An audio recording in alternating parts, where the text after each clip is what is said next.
நமச்சிவாயம். ஜெய் வராகி. உலகம் முழுவதும் வாழக்கூடிய வாராகி டிவி நேயர்களே, அம்பாளுடைய ஆசீர்வாதம் வாராகி வாழ வைப்பால் வாராகி. முக்கியமான ஒரு தலைப்பு என்னன்னு கேட்டிங்கன்னா, அடுத்த ஒரு வருஷம், இப்போ நமக்கு புது வருஷம் பிறந்திருக்கு, சித்திரை வருஷம், பராபவ வருடம் தமிழ் வருஷம் பிறந்திருக்கு. இந்த தமிழ் வருஷம் நமக்கு எப்படி இருக்க போகுது, அந்த ஃபண்டு க்ரைசிங் அது எப்படி இருக்க போகுது, அதாவது அப் அண்ட் டவுன்ஸ் இருக்க போதா, இல்லை ஃபண்டு ஃப்ளோ எப்படி இருக்க போகுது. நிறைய இன்வெஸ்டர்ஸ் கோல்டில் போட்டிருப்பாங்க, சில்வரில் போட்டிருப்பாங்க, ஷேரில் போட்டிருப்பாங்க, ஸ்டாக்கில் போட்டிருப்பாங்க, ட்ரேடிங்கில் போட்டிருப்பாங்க, இது போக பிஸ்னஸில் போட்டிருப்பாங்க. நிறைய பிஸ்னஸ் இருக்குது.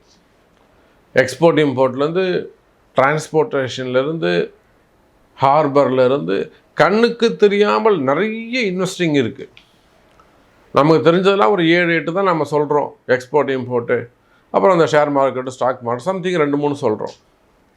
பட் நிறைய இன்வெஸ்டிங் இருக்குது. அது எல்லாமே இந்த வார் நடந்ததுனால நிறைய இன்வெஸ்டர்ஸ்க்கு கொலாப்ஸ் ஆகிப்போச்சு,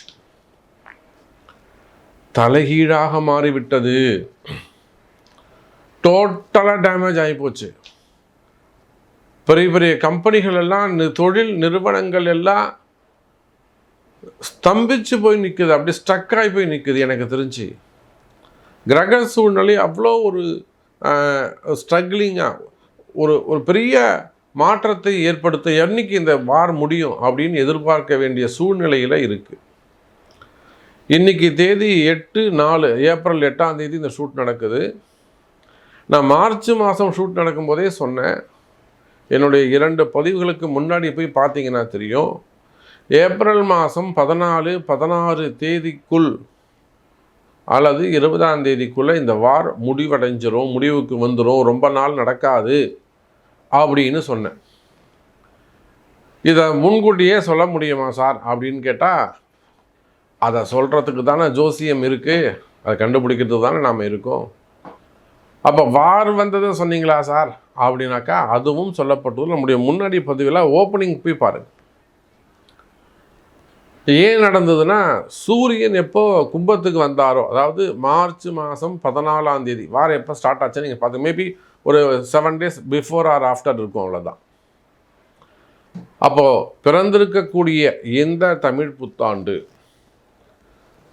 வேர்ல்டு வைடு பொருளாதாரம், மக்களுடைய பொருளாதாரம் எப்படி இருக்க போகுது, இன்வெஸ்டர்ஸ், மெயினாக இன்வெஸ்டருக்கு என்ன பதில் கிடைக்க போகுது,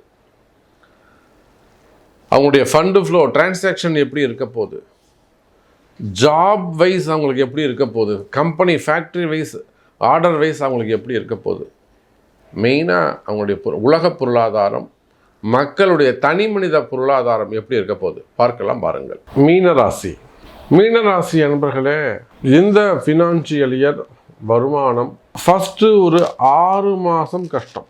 இப்போது சித்திரை மாதம் பிறக்குதுன்னு வச்சுக்கோங்களேன். சித்திரை மாதத்துலேருந்து இப்போ 2026-2027 இந்த ஃபினான்ஷியல் இயர் மீனராசிக்கு எப்படி இருக்கும், இதுதான் டாபிக். அப்போ லாஸ்ட்டு ஃபினான்ஷியல் இயர்லாம் நமக்கு தெரியும், யாருமே சொல்ல வேணாம். கண்டிப்பாக மீனராசிக்கு அது டஃப்பாக தான் இருந்திருக்கும், பெரிய க்ரோத் இருந்திருக்காது, பெரிய லாபங்கள் இல்லை, இன்வெஸ்ட்மெண்ட்லாம் கூட சுமாராக தான் இருந்தது. எனக்கு தெரிஞ்ச ஒரு 60%, 60% மீனராசி அன்பர்கள் தன்னுடைய கையில் இருந்த காசையெல்லாம் தொலைச்சிட்டாங்க, அப்படி தான் சொல்லணும். ஒரு 40% மீனராசி அன்பர்கள் வேணால் சேஃபான ஜோனில் இருக்கலாம், மேபி நல்ல இடத்துல நல்ல பொசிஷனில் இருக்கலாம், தற்காப்போடு இருக்கலாம். ஆனால் ஒரு 60% மீனராசி அன்பர்கள் கடந்த லாஸ்ட் ஃபினான்ஷியல் இயரில் ஒரு நிறைய அப் அண்ட் டவுன்ஸ் அவங்க சந்திச்சிட்டாங்க. ஸோ இன்வெஸ்ட் பண்ணி நிறைய லாஸும் பண்ணிட்டாங்க. ஏன்னா அதுக்கு அந்த அளவுக்கு நிறைய பரிகாரங்கள் சொல்லியிருக்கிறோம், பரிகாரங்களை செஞ்சுருக்கிறாங்க. இப்போ ஏதோ போட்டதை கொஞ்சம் மீட்டு எடுக்க முடிஞ்சுது அவங்களால. அப்போ இந்த மாதிரியான ஒரு கடுமையான சூழ்நிலையில் இந்த முறை, இந்த 2026 பிறந்திருக்கக்கூடிய பராபவ வருடம், இந்த ஃபினான்ஷியல் இயர், அதே சார் ஏப்ரல் டு மார்ச்னு வச்சாங்க, புரியுதுங்களா? நான் இப்போ நார்மலாக செட் பண்ணோம் இல்லை, இந்தியன்ஸாக செட் பண்ணோம் இல்லை, இது செட் பண்ணது இங்கிலீஷ்கார ஆங்கிலேயர்கள். அப்போ அவங்க ஜனவரி டு டிசம்பர் தானே வச்சுருக்கணும் இல்லையா, நியாயமாக? ஏன்னா தமிழ் புத்தாண்டு வரையிலும் தான், அதாவது சித்திரையிலேருந்து பங்குனி வரலும் கணக்கு. புரியுதுங்களா? அப்போ அந்த அளவுக்கு நம்மளுடைய ஜோதிடம், நம்மளுடைய வானிலை சாஸ்திரம், நம்மளுடைய ஜோசியம் அந்த அளவுக்கு அவன் பஞ்சாங்கத்தை புரிஞ்சு வச்சுட்டுருக்கான். அப்போ மீன ராசி என்பர்களை இந்த 2026 2027 ஃபினான்ஷியல் இயர் சித்திரை மாதத்தில் இருந்து உங்களுக்கு ஐப்பசி மாதம் வரையிலும் சிறப்பானதாக இருக்கும்.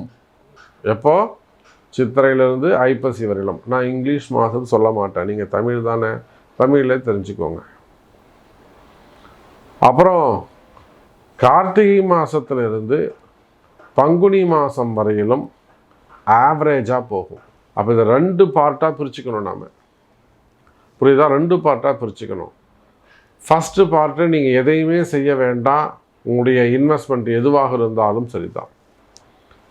சரி, நீங்கள் ஒரு நிறுவனங்கள் வச்சு நடத்தக்கூடியவங்களாக இருக்கலாம், கம்பெனிஸாக இருக்கலாம், ஃபேக்ட்ரிஸாக இருக்கலாம், பெரிய பெரிய நிறுவனங்களாக இருக்கலாம், கார்ப்பரேட்டாக இருக்கலாம், அல்லது start up business, IT business பண்ணக்கூடியவங்க, அதே போல் மால் சென்டர்ஸு அதெல்லாம் வச்சு கன்ஸ்ட்ரக்ஷன்ஸ் எல்லாம் அதாவது நடத்தக்கூடியவங்க, ரெண்டல் பிஸ்னஸ் பண்ணக்கூடியவங்க, தொழில் நிறுவனங்கள், ஸ்மால் ஸ்கேல் இண்டஸ்ட்ரி, சின்ன சின்ன கடைகள் வச்சு நடத்தக்கூடியவங்க, டெக்ஸ்டைல் ஷோரூம்ஸ் வச்சு நடத்தக்கூடியவங்க, 2 wheeler showroom, car showroom, hotel business பண்ணக்கூடியவங்க, வெளி மாநிலங்களில் வெளிநாடுகளில் ஹோட்டல் இண்டஸ்ட்ரி வச்சு நடத்த, ரூம்ஸு ரெஸ்டாரண்ட்ஸ் வச்சு நடத்தக்கூடியவங்க, ஹோட்டல் இண்டஸ்ட்ரியில் நிறைய பாதிப்புகள் ஏற்பட்டுள்ளது.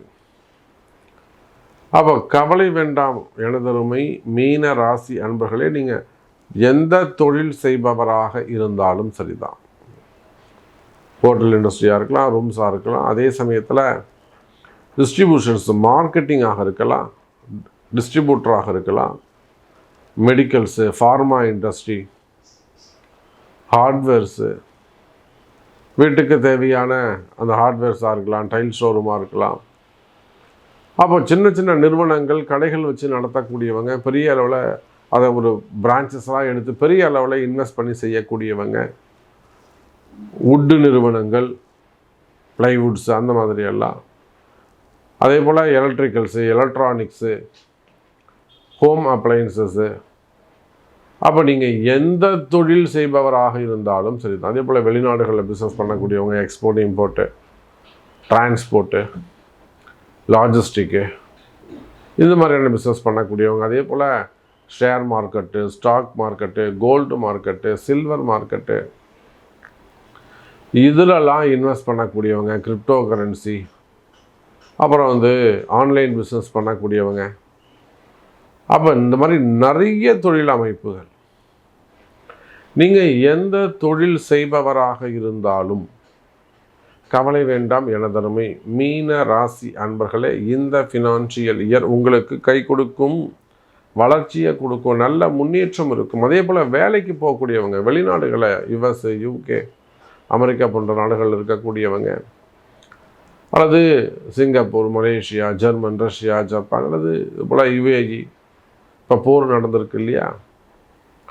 அப்போ இதனால் இந்த ஃபினான்ஷியல் இயர் வேலைக்கு போகக்கூடியவங்க, கமிட்மெண்ட்டில் இருக்கக்கூடியவங்க, கடன் சுமைகள் அதிகமாக இருக்கக்கூடியவங்க, இந்த வருஷம் நமக்கு கடன் அடையுமா, கடன் கம்ப்ளீட் ஆகுமா, அதுதான் சொன்னேன். நிச்சயமாக ஒரு 60% நீங்கள் கடன் அடைக்க முடியும். உங்களால் ஒரு 60% கடன் நீங்கள் அடைச்சிருவீங்க, கவலைப்படாதீங்க.